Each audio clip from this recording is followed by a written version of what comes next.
Saludos a todos, yo soy el narrador, y este es tu canal, Historias Urbanas, Mito o Realidad. Hoy te contaré la verdadera historia del hombre del saco. Te hablaré sobre un crimen ocurrido a principios del siglo XX, para ser más exacto, año 1910, con datos reales, nombres y sentencias. Esta es la historia de Francisco Leona Romero, conocido como el Sacamantecas. Pero antes, debo ponerte en contexto. El hombre del saco es un paradigma universal del folclore infantil y por lo tanto ha sido conocido por una multitud de nombres y variantes en diferentes culturas y regiones. Aunque la figura central es la de un personaje que se lleva a los niños, los detalles y el propósito del saco varían. Era una herramienta poderosa, una historia eficaz, contada por padres y abuelos, para mantener a los niños cerca de casa, para infundirles el miedo a lo desconocido. Pero ahí es donde la línea se difuminaba, ahí es donde el mito, esa historia susurrada en la oscuridad, se topó con un muro de realidad perturbadora. Hubo ocasiones en que la vida real imitó a la ficción de una forma espeluznante, incluso llegando a superarla. Lo han llamado el coco, el roba chicos, el viejo del saco y de otras muchas formas, pero hoy nos centraremos en un caso en particular. Es el momento de dejar atrás los cuentos y adentrarnos en los archivos, porque, lamentablemente, hubo casos documentados que nos obligan a preguntarnos si la figura del hombre del saco, en algún momento, no fue solo una invención, sino un reflejo de una crueldad humana inimaginable. La sombra de Gado. La verdad detrás del hombre del saco. El Sacamantecas. Corría el año 1910, la España de principios del siglo XX, con sus vastas extensiones rurales y sus profundas raíces en la tradición y la superstición. Aún guardaba rincones donde el progreso y la razón luchaban por abrirse paso. Nos trasladamos a una pequeña localidad de Almería,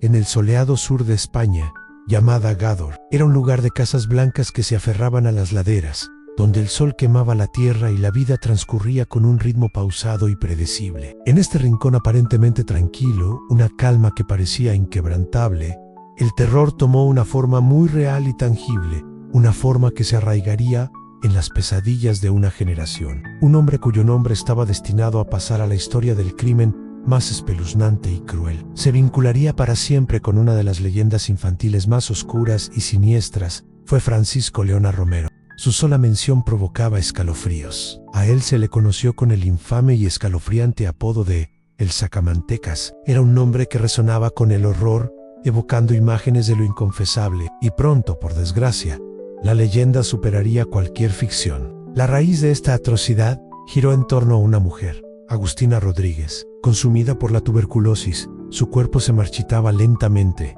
la tos la ahogaba, y la esperanza se desvanecía con cada aliento. Desesperada, vulnerable en su dolor, se convirtió en la víctima de un engaño monstruoso. Dos mujeres, una curandera y una intermediaria, tejieron una red de mentiras en torno a su desesperación. Le hicieron creer, con una convicción que rayaba en la crueldad, que la única cura posible, el único remedio para su mal incurable, era abominable. Debía beber la sangre tibia y frotarse con la grasa vital de un niño sano. Era una receta ancestral de la brujería más oscura, una creencia que se negaba a morir en las zonas más recónditas del país. Para ejecutar este plan, para obtener el macabro ingrediente, se contactó a Francisco Leona Anera, un hombre que arrastraba un pasado turbio, un individuo sin escrúpulos, con el alma curtida por la vida al margen de la ley. Se movía en las sombras de la sociedad, y para él, la vida humana tenía un precio. Aceptó el encargo, la misión más terrible que se le pudo encomendar.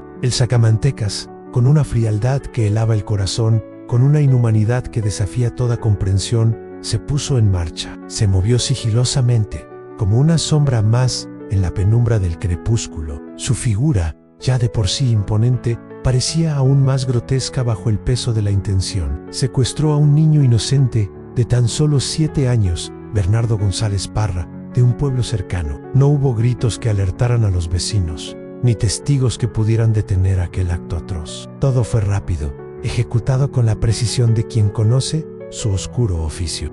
Se cuenta que en un instante terrible, la figura del Sacamantecas se cernió sobre el pequeño, y en sus manos apareció aquel saco vasto y de lona, el mismo que la leyenda dibujaba en la mente de los niños desobedientes. No era un saco vacío, pues ahora contenía el peso de una vida arrebatada. El pequeño fue metido allí dentro, silenciado, borrado de la vista, como si nunca hubiera existido. Así, el niño fue llevado a un lugar remoto y desolado, una cueva escondida en la vastedad del paisaje almeriense, alejada de todo rastro de civilización, un lugar donde nadie buscaría ni escucharía. Allí, el horror se hizo realidad, un capítulo oscuro en la historia de la depravación humana. Leona le quitó de manera cruel la vida al pequeño Bernardo. El acto fue rápido y brutal. Luego, de la manera más inhumana, con un propósito macabro, extrajo ese líquido rojo y vital para un humano, el cual sería entregada a Agustina para su supuesto consumo. Y, lo más escalofriante para la mente humana, procedió a extraer la grasa, esa manteca que supuestamente sería el ungüento milagroso, la última y más perversa esperanza para la enferma. La justicia actuó rápidamente, y los 4 implicados principales en este horrendo crimen fueron arrestados y sometidos a juicio. Este proceso judicial atrajo una gran atención mediática, y las condenas reflejaron la gravedad y la depravación de sus actos. Francisco Leona Romero, el sacamantecas, fue condenado a muerte por garrote vil. Sin embargo, falleció en la cárcel antes de que su sentencia fuera ejecutada. Varias fuentes indican que fue a causa de una enfermedad mientras esperaba su ejecución, tal vez gastritis. Agustina Rodríguez, la enferma, fue condenada a muerte por su participación en el crimen, ya que se le consideró coautora y la instigadora final al demandar el remedio. Existen algunas variaciones en las fuentes sobre su destino final. Algunas indican que también fue ejecutada, mientras que otras sugieren que murió en prisión similar a Leona, antes de su ejecución. Sin embargo, la condena a muerte es consistente en todas las versiones. Pilar Prendes, la curandera, y Juliana Fernández, la intermediaria. Estas 2 mujeres, quienes tejieron el engaño y facilitaron el crimen al contactar a Leona, también fueron juzgadas. Fueron declaradas culpables y recibieron penas de prisión significativa. No fueron condenadas a muerte, pero su papel en la conspiración las llevó a pasar años tras las rejas. Además de estos 3, algunas fuentes mencionan a otros implicados con roles menores o conexiones familiares, como el cliente El Moruno, que también sufría de tuberculosis y por quien se realizaba el acto, o el hijo de Agustina, José Hernández, quien fue condenado a 17 años de prisión, mientras que su esposa Elena fue absuelta. Incluso se menciona a un Julio,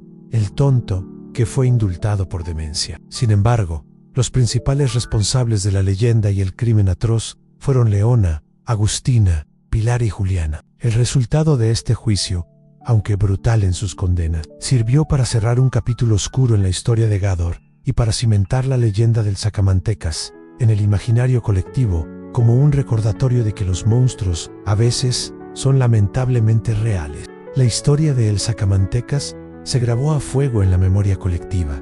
Ya no era solo un cuento para asustar a los niños, era un recordatorio sombrío de que, a veces, los monstruos de nuestras historias podían tener un rostro real, un nombre y una fecha en el calendario. Esta ha sido la perturbadora historia de El Sacamantecas. Si conoces otra historia como esta, o quieres saber de alguna que te haga dudar entre el mito y la realidad, déjala en los comentarios. Y ahora me despido, no sin antes pedirte que si te gusta este tipo de contenido, me regales tu like, suscríbete a mi canal si no lo has hecho y activa la campanita para que YouTube te avise cuando suba nuevas historias. Compártelo con esas personas que les interese este tipo de contenido. Gracias por llegar hasta el final del video. Hasta una nueva historia urbana.